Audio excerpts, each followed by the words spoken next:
Hello everyone and welcome back to YouTube channel civil engineering hub. So guys, आज की video में हम surveying का पार्ट 2 करेंगे, जिसमें क्वेश्चन नंबर 21 से लेकर क्वेश्चन नंबर 40 तक करेंगे, यानी 20 क्वेश्चंस आज की वीडियो में भी करेंगे। इससे पहले सर्वेइंग पे हमने पार्ट 1 अपने चैनल में सर्वेइंग प्लेलिस्ट में डाला हुआ है, जिसमें क्वेश्चन 1 to 20 तक कराए हैं। ये पार्ट 2 रहेगा, यहाँ पे हम मोस्ट इंपॉर्टेंट क्वेश्चन सर्वेइंग के करेंगे। तो गाइज़, अगर आप तैयारी कर रहे हैं जेके एसएसबी, तो आप चैनल को सब्सक्राइब कर लीजिए, क्योंकि यहाँ पे टोटल 10 सब्जेक्ट के 60 मोस्ट इंपॉर्टेंट एमसीक्यूज़ जो एग्ज़ाम में आ सकते हैं वैसे हम करा रहे हैं। तो ये सर्वेइंग का पार्ट 2 है, चलिए इसको स्टार्ट करते हैं। तो hey guys, welcome back to the part 2 of surveying. In the part first we have studied question number 1 to question number 20 of surveying. तो आज पार्ट 2 में हम बात करेंगे क्वेश्चन नंबर 21 से लेकर क्वेश्चन नंबर 40 तक। देखो, ये मोस्ट इंपॉर्टेंट एमसीक्यूज़ होंगे सर्वेइंग के, जिसके आने के chances JK SSB JE civil exams में है, और ये सारे क्वेश्चंस ऐसे हैं जो अभी तक के एग्जाम्स में आ चुके हैं। देखो, क्वेश्चन नंबर 21 आपकी स्क्रीन पर। The bubble tube parallel to the telescope of a theodolite should be more sensitive since it controls. जो थियोडोलाइट होता है ना हमारा, उसमें जो बबल ट्यूब होती है वो पैरेलल होती है टेलीस्कोप के, वो मोर सेंसिटिव होती है क्योंकि वो कंट्रोल करती है हॉरिजेंटल एक्सिस को, ये याद रखिएगा। अब गाइज, क्वेश्चन नंबर 22 देखिए आपकी स्क्रीन पर। The difference between face left and face right observations of a theodolite is 3 minutes. The error is, कह रहा है कि फेस लेफ्ट ऑब्जर्वेशंस लिए हमने थियोडोलाइट से और फेस राइट ऑब्जर्वेशन ली, इनके बीच का जो डिफरेंस है वो आ रहा है 3 मिनट्स। तो उनका एरर कितना है, मतलब इंस्ट्रूमेंट में जो एरर है या जो ऑब्जर्वेशन में जो एरर है वो कितना आ रहा है। देखो, फेस लेफ्ट और फेस राइट दोनों में मिलके 3 मिनट्स आ रहा है, तो एरर हो जाएगा जितना डिफरेंस आ रहा है इन दोनों के बीच में डिवाइडेड बाई 2। तो 3 जो मिनट्स हैं इनको डिवाइडेड बाई 2 करेंगे तो 1 मिनट 30 सेकेंड जो हमारा एरर है वो आ रहा है ऑब्जर्वेशंस में। अब क्वेश्चन नंबर 23 देखिए। The angle between the prolongation of a preceding line and the forward line of a traverse is called। देखो, एक सर्वे लाइन, ठीक है, अगर उसको हम प्रोसीड करें, उसके बाद जो फॉरवर्ड लाइन है उनके बीच के जो एंगल है ट्रैवर्स में वो क्या कहलाता है। ध्यान से देखिए, डायग्राम है। देखो, यहाँ पे ये हमारी सर्वे लाइन है ए बी, उसके बाद हमारी सर्वे लाइन है बी से सी। अगर ए बी को हम प्रोलोंग करें और उसके बाद बी सी के साथ जो ये एंगल बनाती है, इस एंगल को कहते हैं डिफ्लेक्शन एंगल। और अगर जो फर्स्ट लाइन जिस तरफ जा रही है उसके अगर लेफ़्ट में एंगल बने दूसरी लाइन के साथ, उसको कहते हैं लेफ़्ट डिफ्लेक्शन एंगल, और ये नेगेटिव होता है। जैसे ये सर्वे लाइन प्रोसीड करेंगे ऐसे और इसके राइट में डिफ्लेक्शन एंगल बन रहा है, तो इसको कहा जाता है राइट डिफ्लेक्शन एंगल, और ये पॉजिटिव लिया जाता है। इसके अलावा जो इंटीरियर एंगल होता है दो सर्वे लाइन्स के बीच में ओपन ट्रैवर्स में, उसे कहते हैं स्टेशन एंगल, और जो हमारा एक्सटीरियर होता है उसको कहते हैं एक्सप्लीमेंट एंगल्स, याद रखिएगा। अब क्वेश्चन नंबर 24 देखिए आपकी स्क्रीन पर। The principle of working of optical square is based on. जो ऑप्टिकल स्क्वायर की वर्किंग है ना, वो किस प्रिंसिपल पे बेस्ड है। देखो, ध्यान से देखिएगा, डबल रिफ्लेक्शन पे, क्योंकि ऑप्टिकल स्क्वायर एक इंस्ट्रूमेंट है जिसे राइट एंगल सेट किया जाता है चेन सर्विंग पे, और ये वर्क करता है डबल रिफ्लेक्शन पे। ये more convenient and accurate then cross top for setting out right angle. और क्रॉस टॉप भी एक इंस्ट्रूमेंट है प्लेन सर्विंग में, राइट एंगल चेन लाइन पे ड्रा करने के लिए यूज़ होता है। तो जो ऑप्टिकल स्क्वायर है ये ज़्यादा एक्यूरेट और कन्वीनियंट माना जाता है क्रॉस स्टॉप से, सेम पर्पज़ के लिए। अब क्वेश्चन नंबर 25 देखिए आपकी स्क्रीन पर। The fore bearing of a lines A B and B C are 40 degree and 120 degree. The included angle between A B and B C are. देखो, बहुत simple questions है, इनमें सिर्फ हमें समझना होता है। कह रहा है कि ए बी लाइन है उसकी फोर बेयरिंग 40 डिग्री है, फिर बी सी कोई लाइन है उसकी फोर बेयरिंग 120 डिग्री है। कह रहा है ए बी सी का जो इंक्लूडेड एंगल है या एंगल बी कितना है। देखो, एंगल बी अगर मुझे निकालना हो तो मुझे यहाँ से यहाँ तक का एंगल पता हो, उसमें से माइनस कर दूँ ये वाला एंगल, तो बचेगा मेरा एंगल बी। तो जो एंगल बी है it will be equal to back bearing of line A B, back bearing of line A B minus fore bearing of line B C, fore bearing of line B C. अब fore bearing A B line की 40 degree है, तो back bearing क्या होगी 180 degree plus 40 degree, 220 degree minus 120 degree. Therefore angle B will be equal to 100 degrees. Question number 26 देखिए, बहुत important है, ठीक है। ये हमारा जो क्वेश्चन है थियोडोलाइट सर्विंग से। If the sum of northing of a traverse exceeds the sum of southing by 1 metre. कह रहा है कि summation of northing summation of southing करने के बाद जो सम ऑफ नॉर्थिंग है वो एक्स्ट्रा है हमारा 1 मीटर, पॉजिटिव एरर आ रहा है। And sum of easting exceed the sum of westing by 1 metre, वैसे सम ऑफ ईस्टिंग जो है वो ज़्यादा है सम ऑफ वेस्टिंग से 1 metre. The resultant closing error and its true bearing are, तो रिजल्टेंट क्लोजिंग एरर क्या होगा और ट्रू बियरिंग क्या होगी। देखो ध्यान से देखिएगा, जो रिजल्टेंट क्लोजिंग एरर होता है it is equal to square root of summation of latitude का square plus summation of departure का स्क्वायर। तो समेशन ऑफ लैटिट्यूड होता है sum of northing minus sum of southing, तो ये पॉजिटिव है 1, और वैसे समेशन ऑफ डिपार्चर होता है sum of easting minus sum of westing, तो ये भी 1 बताया। 1 का स्क्वायर प्लस 1 का स्क्वायर रूट ऑफ 2, तो resultant closing error is equal to root of 2। और वहीं पे अगर बात करें हम ट्रू बियरिंग क्या होगा, देखो tan थीटा होता है summation of departure upon latitude, departure में एरर 1 मीटर का, लैटिट्यूड में एरर 1 मीटर का, दोनों पॉजिटिव, तो 1 डिवाइडेड बाई 1, tan थीटा 1 कब होता है 45 डिग्री पे, तो इसकी बियरिंग आ जाएगी नॉर्थ 45 डिग्री ईस्ट। देखो क्लोजिंग एरर अगर 0 आता है, ठीक है, for closing error must be 0, summation of latitude 0 होना चाहिए अगर क्लोजिंग एरर हमारा नहीं है, और डिपार्चर भी 0 होना चाहिए। अब गाइस क्वेश्चन नंबर 27 देखिए, यहाँ पे मैंने लैटिट्यूड और डिपार्चर के बारे में कुछ इंपॉर्टेंट पॉइंट्स आपसे डिस्कस किए। देखो लैटिट्यूड क्या होता है, distance measured parallel to north south line. देखो ये हमारे क्वाड्रेंट्स हैं नॉर्थ साउथ ईस्ट वेस्ट, तो सर्वे लाइन का डिस्टेंस अलोंग नॉर्थ और साउथ उसको कहते हैं हम लैटिट्यूड। और डिपार्चर क्या होता है, distance measure parallel to east west line, distance हमारा ईस्ट वेस्ट लाइन के पैरेलल जो होता है उसको डिपार्चर कहते हैं। देखो ये हमारा लैटिट्यूड होगा, ये डिपार्चर होगा अगर ये सर्वे लाइन है। तो अगर इसी से मैं ट्रिग्नोमेट्री से डिपार्चर निकालूं, लैटिट्यूड निकालूं, देखो ये बेस है, तो बेस निकालने के लिए एल कॉस थीटा कर दूंगा, latitude is equal to L cos theta, याद रखिएगा, departure is equal to L sine theta. वहीं अगर मुझे ये बियरिंग निकालनी है तो bearing will be equal to perpendicular upon base, departure upon latitude. और अगर मुझे लेंथ ऑफ सर्वे लाइन निकालनी है तो it will be equal to L square is equal to departure का स्क्वायर प्लस लैटिट्यूड का स्क्वायर। तो length of survey line is equal to square root of latitude का स्क्वायर प्लस डिपार्चर का square. इसके अलावा गाइज याद रखिएगा, जो हमारा लैटिट्यूड है वो नॉर्थिंग में पॉजिटिव होता है, साउथिंग में नेगेटिव, और डिपार्चर ईस्टिंग में पॉजिटिव, वेस्टिंग में नेगेटिव। देखो फर्स्ट क्वाड्रेंट में दोनों वैल्यूज़ पॉजिटिव होंगी, जो सेकंड क्वाड्रेंट यहाँ पे देखो, यहाँ पे लैटिट्यूड नेगेटिव होगा क्योंकि साउथिंग है, और डिपार्चर पॉजिटिव होगा क्योंकि ईस्टिंग है। वैसे यहाँ पे वेस्टिंग में हमारा डिपार्चर नेगेटिव और साउथिंग में लैटिट्यूड नेगेटिव, और वैसे यहाँ पे देखो नॉर्थिंग में लैटिट्यूड पॉजिटिव और वेस्टिंग में डिपार्चर नेगेटिव। बहुत इंपॉर्टेंट है ये, ध्यान से देखिएगा। अब क्वेश्चन नंबर 28 देखिए आपकी स्क्रीन पर, दी करेक्शन फॉर सैग इज़, देखो जो सैग करेक्शन होती है ना चैन सर्वेइंग में, वो हमेशा सब्सट्रैक्टिव होती है, मतलब नेगेटिव होती है। क्यों?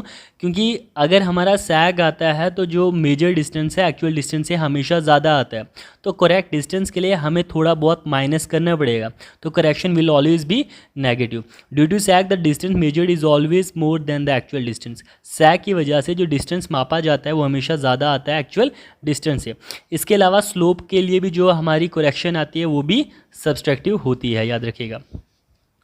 क्वेश्चन नंबर 29 देखिए आपकी स्क्रीन पर, how does the size of the theodolite specified, जो हमारा थियोडोलाइट है उसका साइज़ कैसे स्पेसिफाइड किया जाता है कि किस साइज़ का थियोडोलाइट है।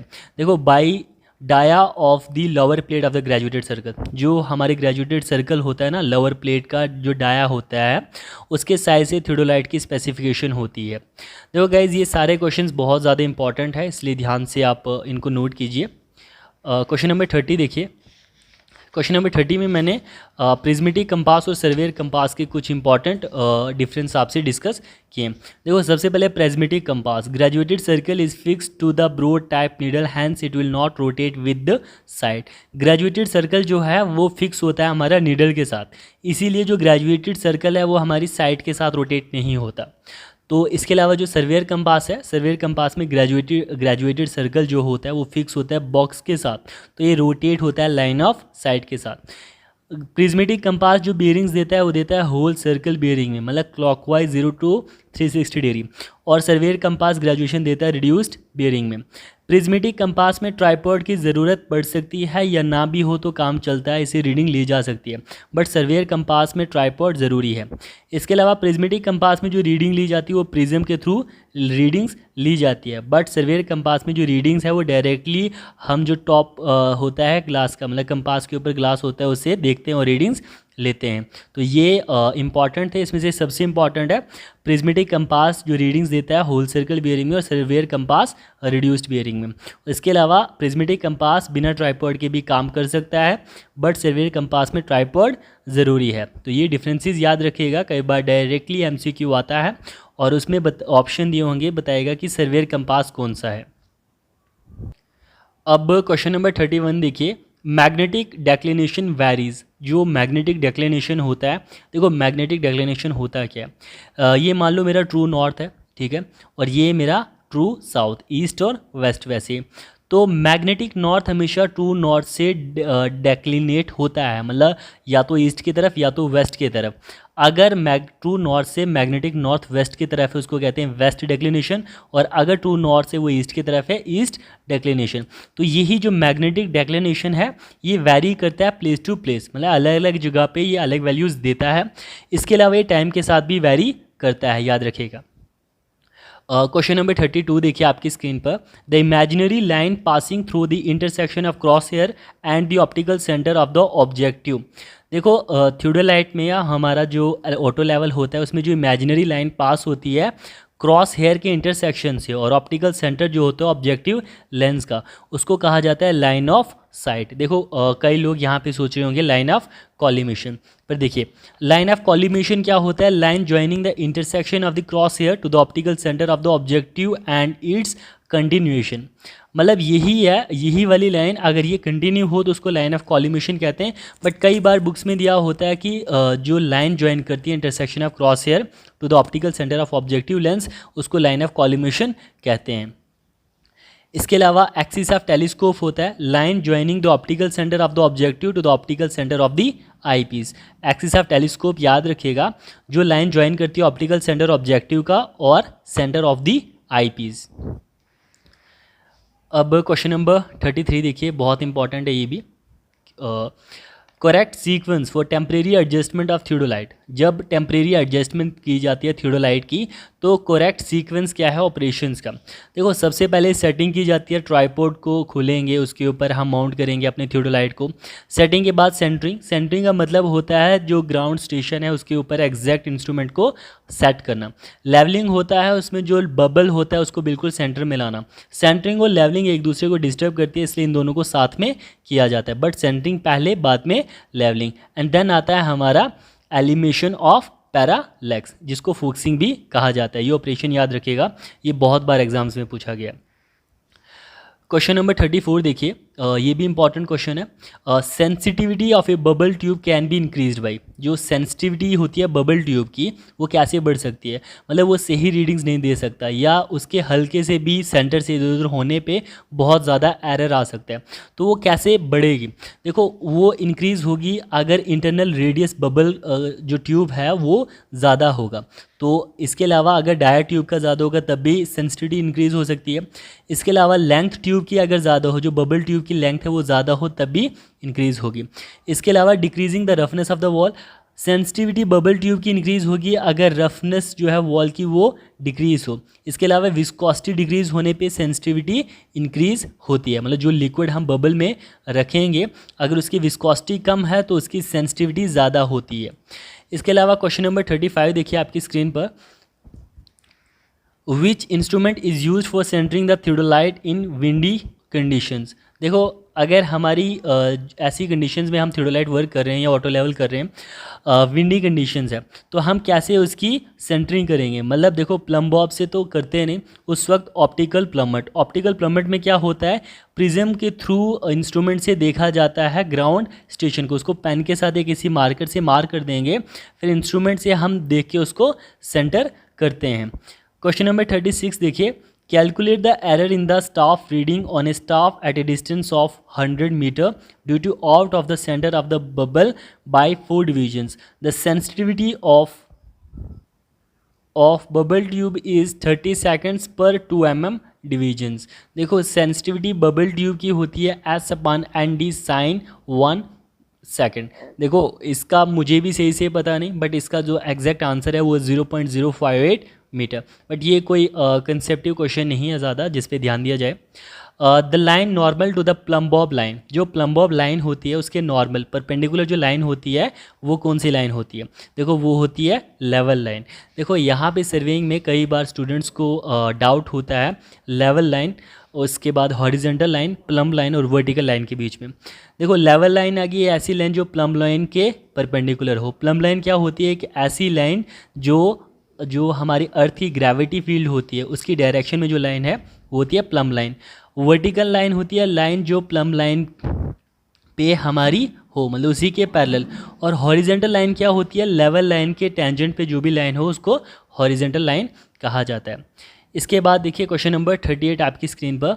The best method of interpolation of contour is by, जो इंटरपोलेशन होती है कंटूर्स की वो बेस्ट मेथड कौन सा है? Computation method.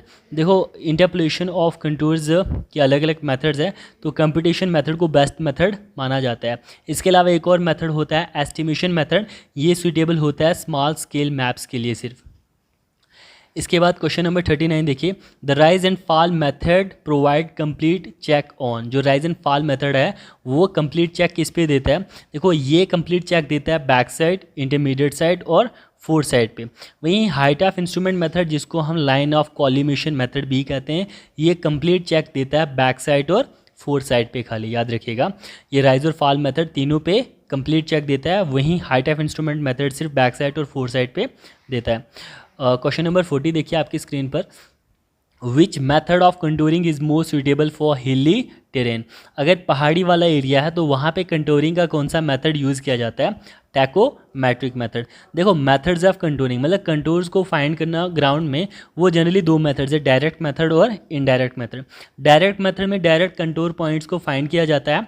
इसमें देखो ये ज़्यादा एक्यूरेट मेथड होता है, थोड़ा टेडिशियस होता है, थकावट भरा और टाइम बहुत ज़्यादा लगता है। वहीं इनडायरेक्ट मेथड में हम डायरेक्ट लेवल पॉइंट्स लेते हैं और बाद में जिन पॉइंट्स का लेवल सेम है उनको ज्वाइन करके कंटूर्स फाइंड करते हैं। इनके तीन मेथड्स है। पहला क्रॉस सेक्शन मेथड, स्क्वायर या grid method, tacheometry method. Cross section method suitable होता है रोड्स, कैनल्स या जो रेलवे लाइंस की सर्वे वर्क के लिए। याद रखिएगा स्क्वायर या ग्रिड मेथड प्लान एरियाज़ के लिए सुटेबल है, वहीं टैकोमेट्री मेथड हमारा हिली एरियाज़ के लिए सुटेबल है। तो गाइज ये था हमारा पार्ट 2 सर्वेइंग का, जिसमें क्वेश्चन नंबर 21 to 40 तक ये, और पार्ट 3 में हम करेंगे 41 से लेकर 60 तक।